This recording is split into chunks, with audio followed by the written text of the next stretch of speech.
1, 2, 3. Bon, vous m'entendez bien? Merci beaucoup. Alors, le thème du jour, c'est très court. Le thème du jour, c'est la laïcité peut-elle encore faire société avec notre devise républicaine, liberté, égalité, fraternité. Nos valeurs si souvent proclamées sont-elles encore un rempart, ou bien sont-elles galvaudées, ou au contraire à réaffirmer avec force?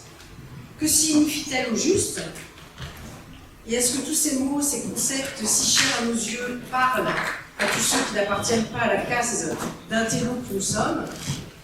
N'y a-t-il pas aussi une certaine hypocrisie proche parfois du cynisme de s'appuyer sur ces concepts indéboulonnables pour l'instant, sans pour autant aller creuser les vraies problématiques que nos citoyens rencontrent sur le terrain tous les jours? Et bien voilà, c'est un petit peu tous ces thèmes que nous allons aborder, mais chacun avec son prisme particulier. Je vous présenterai nos invités ensuite, parce qu'ils sont fort nombreux. Mais je vais laisser tout de suite la parole à Monsieur le Préfet, bien sûr, et ensuite à Arnaud. Bien, Monsieur le conseiller municipal délégué, représentant Monsieur le maire de Toulouse, Monsieur le conseiller départemental, représentant la présidente du conseil départemental, il n'est pas arrivé. Il n'est pas arrivé, je ne le vois pas. Monsieur l'inspecteur général de la justice honoraire, Monsieur le président de l'ordre du partage, mesdames et messieurs, on vous grade ces qualités. Donc, avec plaisir que je suis parmi vous ce soir, simplement pour ouvrir cette soirée thématique sur la laïcité, donc événement organisé par l'association L'Ordre du Partage, association qui incarne l'esprit de notre République, celui du dialogue, de la fraternité et du respect des différences. Alors, je connais les conditions particulières qui ont présidé à la création de votre association ici à Toulouse, une ville qui a été durement éprouvée par les attentats qui avaient frappé notre pays. Et c'est donc en 2012 que vous aviez décidé de lancer cette réflexion pour aboutir à la création de l'Ordre du partage, avoir finalement cet espace de dialogue, de rencontre, d'écoute entre des Français de sensibilités religieuses différentes, croyants, non-croyants, bref, quel que soit le profil, d'avoir un peu un lieu d'échange apaisé et ouvert. Votre association s'est donnée pour mission de promouvoir le vivre ensemble, la connaissance réciproque, en mobilisant les citoyens autour d'une ambition commune, faire vivre concrètement la communauté nationale, unie dans le respect des différences. Et au moment où l'environnement international devient de plus en plus préoccupant, où les menaces ainsi que le conflit se multiplient, certains prospérant aux portes mêmes de l'Europe, nous devons collectivement nous appuyer sur notre socle de valeurs républicaines, de liberté, d'égalité, de fraternité, ainsi que sur la dimension singulière et très française de la laïcité. Alors, je m'attarde un peu sur ce dernier concept, puisqu'il va nourrir vos discussions, vos réflexions, mais cette laïcité, faut-il le rappeler, n'est ni l'hostilité aux religions, ni la négation du spirituel. Le principe de laïcité, corollaire du principe de neutralité du service public, constitue l'un des piliers de notre République. Rappelons aussi que la laïcité s'impose à l'agent public, qui doit en toutes circonstances ne manifester ni une appartenance religieuse quelconque, ni un rejet de l'expression de l'usager du service public, qui lui reste libre d'exprimer sa religion dans les limites du respect de la liberté d'autrui naturellement. C'est-à-dire qu'on attend de l'agent public, du fonctionnaire, quand il est dans l'exercice de ses fonctions, une parfaite neutralité, et même en dehors, puisque s'applique à lui l'obligation de réserve et l'obligation d'expression professionnelle. Alors, avant même la loi de 1905 et l'affirmation de la neutralité du service public, depuis la Révolution et la Déclaration des droits de l'homme et des citoyens, la laïcité impose l'égalité de tous les citoyens devant la loi, sans distinction d'origine ou de religion, et garantit le respect des croyances de tout un chacun et de libre exercice du culte. Ce principe fondamental assure la liberté de conscience et par voie de conséquence la liberté de manifester ses croyances religieuses dans les limites fixées par la loi. sais pas si vous trouvez. Essayez. Est-ce que je ne peux pas faire plus. Alors, la laïcité fait partie intégrante de l'identité française et constitue un des moteurs du vivre ensemble permettant le respect et la protection des croyances de chacun. Cette situation est assez exceptionnelle dans le monde, car la plupart des États démocratiques consacrent au contraire la religion comme ciment politique de l'État. On peut penser au roi d'Angleterre, qui est légalement chef de l'Église anglicane, ou aux États-Unis, dont le président prête serment sur la Bible. Mais vous voyez bien qu'il y a là des dirigeants qui, en quelque sorte, privilégient une religion, ce qui n'est pas notre cas dans le système français. Ce bel esprit de la laïcité à la française que vous avez organisé le 15 mai 2024, une soirée d'échange sur les aumôneries pénitentiaires, avec des témoignages forts sur le vécu des aumôniers dans l'univers carcéral. Car la loi de 1905 consacre la France comme un État laïque, donne par là même aux personnes qui en sont empêchées, prisonniers, militaires, lycéens en internat, personnes hospitalisées, les moyens de pratiquer leur culte s'ils sont croyants, là où ils vivent. La laïcité n'est pas absence de dialogue entre l'État et les religions. Ainsi, le ministère de l'Intérieur dispose d'un bureau des cultes, garant de leur libre exercice, dans le respect des lois de la République et du dialogue avec les religions. Il n'appartient pas à l'État de s'immiscer dans les croyances de chacun, ceci évidemment à l'exception de la lutte contre les sectes, ou bien dès lors que des infractions sont commises, que des condamnations sont prononcées, comme l'escroquerie, l'abus de confiance, l'abus sexuel sur mineurs ou la maltraitance sur personnes âgées ou que sais-je. Mais au final, tout à fait de la même manière dont un juge condamnerait tous les délinquants du droit commun et la personne morale, entreprise, association ou autre, dont la responsabilité aurait été engagée. Si l'État dialogue ainsi avec les religions, il est important pour la concorde républicaine que les religions dialoguent entre elles, et promeuvent la paix civile. C'est dans cet esprit que vous avez organisé avec l'association Hebraïca de Toulouse, à la suite du premier événement de 2024 que j'ai mentionné tout à l'heure, un concert offert par la chorale Ranacor le 16 novembre dernier. Devant près de 300 personnes, cette chorale, composée de femmes israéliennes, juives, arabes et chrétiennes, s'est produite en arabe et en hébreu pour défendre le respect de la différence, le dialogue et la paix. On mesure le symbole de l'engagement de ces femmes en cette période particulièrement douloureuse qui fait suite aux agressions du 7 octobre et à la situation humanitaire dans Gaza. Dans ce contexte, il me paraît essentiel de rappeler les distinctions fondamentales que la République opère entre des réalités trop souvent confondues au risque d'alimenter amalgames et tensions. La laïcité impose une vigilance constante pour distinguer ce qui relève de la foi personnelle et de la liberté de conscience d'une part, de ce qui relève de l'instrumentalisation politique de cette foi d'autre part. Il en va ainsi de la nécessaire différenciation entre l'islam, religion pratiquée pacifiquement par des millions de nos concitoyens, et l'islamisme, qui désigne une idéologie politique radicale visant à subvertir les principes démocratiques et républicains. Cette distinction n'est pas une opinion, mais une exigence du droit républicain, que rappelle notamment la loi confortant le respect des principes de la République du 24 août 2021, qui lutte contre les séparatismes. Il ne faut pas laisser une idéologie instrumentaliser une religion. Si la laïcité est intrinsèquement liée aux valeurs républicaines de liberté, d'égalité et de fraternité, elle est donc parfois mal comprise, voire détournée. En effet, alors que 77% des Français se disent attachés au principe de laïcité, 71% d'entre eux estiment qu'il est mal compris et souvent associé à des idées reçues.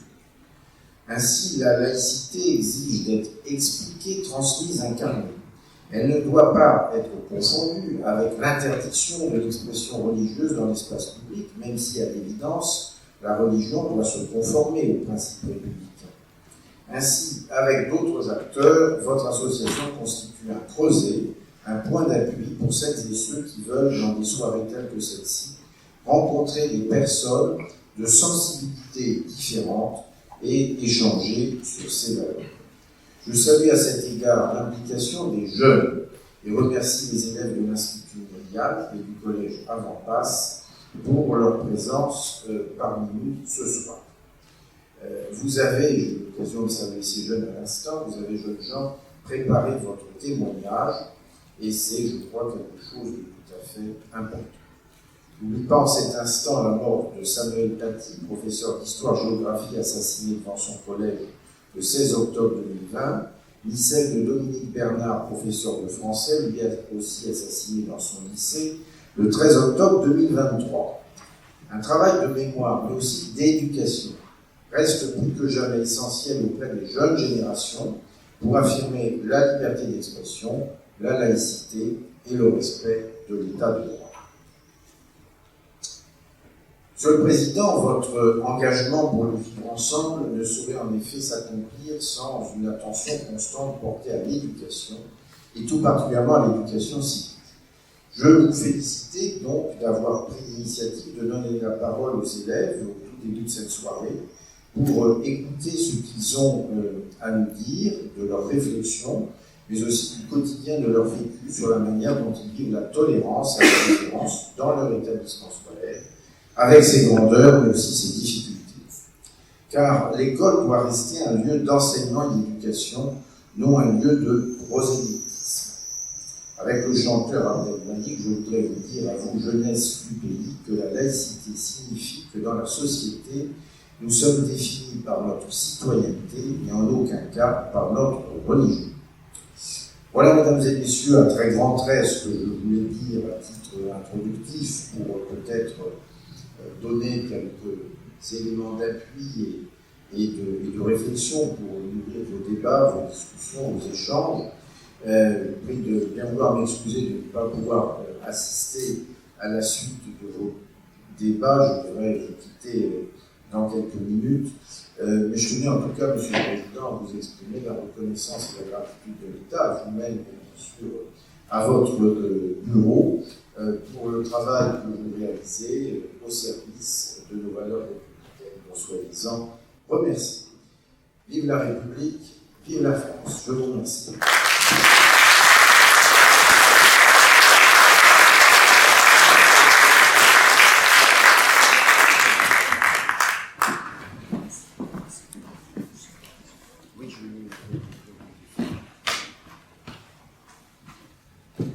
C'est simplement passer très vite la parole à notre président, puisque le public va devoir partir bientôt, et puis ensuite on poursuivra avec les jeunes. Salam alaikum. Shalom alaikum. Tachiyeh. Que la paix soit avec nous. Bonjour et merci, Monsieur le Préfet Pierre-André Durand, d'avoir accepté de placer cette soirée sous l'égide de la préfecture de région et de la préfecture de la Haute-Garonne.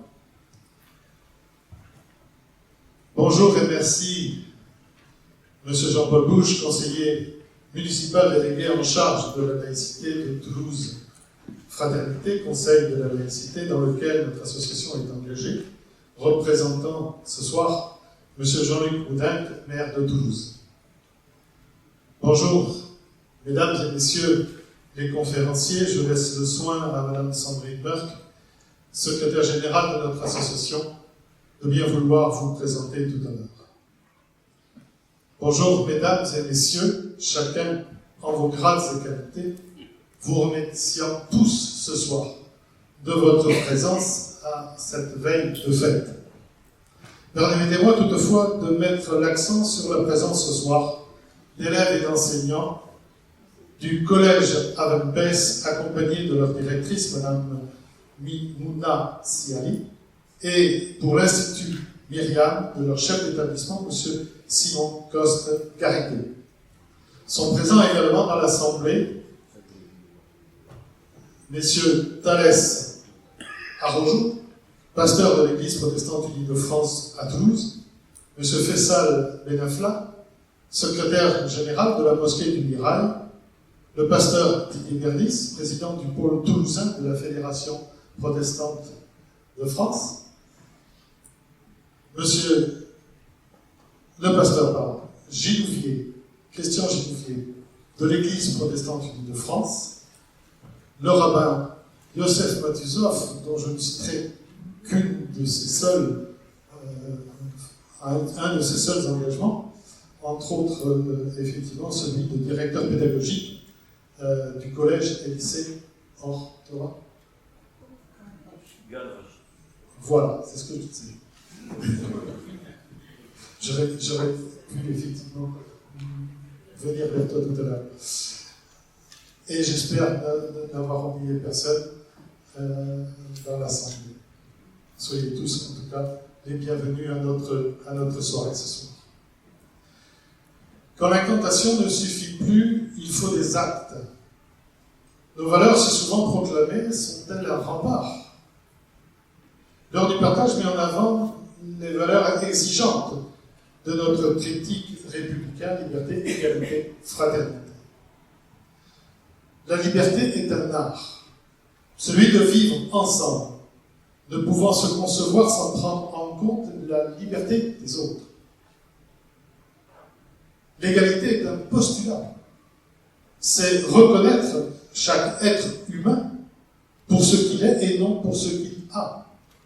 C'est affirmer qu'il est à la fois unique et non différent pour sa plénitude propre. La fraternité est quoi de plus astreignant envers soi-même et les autres? C'est une vertu, un lien de solidarité qui engage tout l'être entier, qui mobilise une énergie destinée aux autres, sortie de l'entre-soi, imposant un comportement rigoureux et droit. Reprenant les chartes de la laïcité du Conseil départemental de la Haute-Garonne, la laïcité est le cadre qui permet à chacun de vivre sa liberté individuelle de conscience dans le respect de l'égalité des droits de tous. De cette liberté de conscience garantie par la laïcité découle la liberté de manifester ses croyances ou convictions dans les limites du respect de l'ordre public. La laïcité implique la neutralité de l'État et impose l'égalité de tous devant la loi, sans distinction de religion ou conviction. La loi protège la foi aussi longtemps que la foi ne veut pas faire la loi. Expliquer volontiers les partisans de l'instauration de la laïcité comme un principe constitutionnel de la République. Les membres de l'ordre du partage portent haut toutes ces valeurs universelles et ici précisées dans l'engagement sociétal contracté avec l'adhésion à notre association et à sa charte.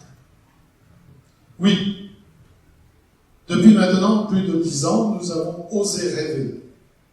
Nous avons osé rêver que des femmes et des hommes de bonne volonté servent non seulement la République française indivisible, mais aussi l'humanité. Nous avons aussi osé rêver, favoriser et valoriser le vivre ensemble, inciter à tendre vers un agir ensemble. Ce soir, devant vous, nous souhaitons mettre en valeur la laïcité et les moyens éducatifs républicains à la portée de tous les éducateurs, parents, enseignants, établissements scolaires, centres sociaux, à travers des témoignages expérimentés et concrets, dans le but de faire société. Nous vous souhaitons une excellente soirée. Merci.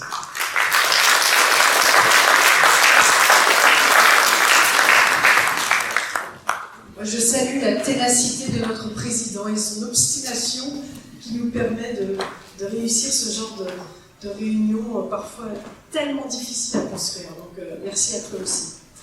Bon, je pense qu'on est tous très heureux dans l'association de l'Heure du Partage de ce panel d'intervenants très éclectiques et surtout très en prise avec le terrain. Alors je vais vous les présenter très brièvement, même si je vous les représenterai ensuite. Il y a donc, je vais aller dans l'ordre, les 3 élèves du CAP qui vont commencer par prendre la parole et nous faire un petit débriefing, je dirais, de la journée qu'ils ont organisée interreligieuse dans leur établissement, ils viennent de passer leur CAP, leur animatrice, donc de l'établissement Myriam, établissement catholique. Juste à côté, il y a un proviseur de lycée que je connais très très bien depuis très longtemps, quelqu'un d'extrêmement engagé, et on ne peut pas être plus au cœur de la réalité que quand on fréquente des générations et des générations d'élèves. Donc là aussi, il y a une version assez concrète, je dirais, de ce que sont tous ces principes. Ensuite, alors je vais passer directement au procureur, comme ça on reste sur le civil. Un procureur, Bernard Lavigne également, qui a vu passer aussi beaucoup d'éléments civiques, je dirais, et sociétaux, qui peuvent se rattacher à toutes ces valeurs d'une certaine manière. Je reviens à nos deux ecclésiastes, donc Sandrine, sœur Sandrine, qui est à la fois universitaire, avocate, ecclésiaste, et puis... Oui, c'est déjà pas mal, on verra tout à l'heure. Et puis, un pasteur, donc protestant cette fois-ci, qui est installé au cœur du Mirail et qui a, alors on je dirais, mais la très bonne habitude d'inviter une fois par semaine à un débat, à un repas débat, toutes sortes de gens qui sont justement concernés ou absolument pas concernés par les mêmes choses, ni par les mêmes religions, ni par les mêmes cultures. Et ça, si c'est pas du concret, franchement, je ne sais pas comment ça s'appelle. Donc vous avez l'occasion, parce qu'il y a vous aussi, vous le public, vous êtes très divers et variés, tant mieux.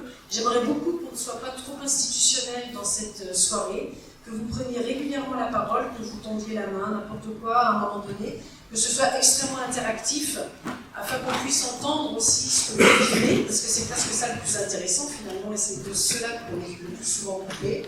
Donc ce que vous vivez réellement, soit dans vos professions, soit dans votre milieu familial, enfin voilà, c'est vraiment très intéressant. Et alors pour une fois qu'on a des jeunes, je dirais, on va en profiter pour leur donner la parole tout de suite, et puis ils vont prendre la main sur ce petit diaporama qui vous présente, qui dure à peu près 7 minutes. Je pense qu'on va dire au revoir à monsieur le préfet. Donc, il va regarder le début, mais ensuite il devra partir. Mais en tout cas, voilà, ça se passe de ce côté-là, ça dure 7 minutes, et les jeunes vont prendre la parole, je crois que c'est bien noté, avec leur animation.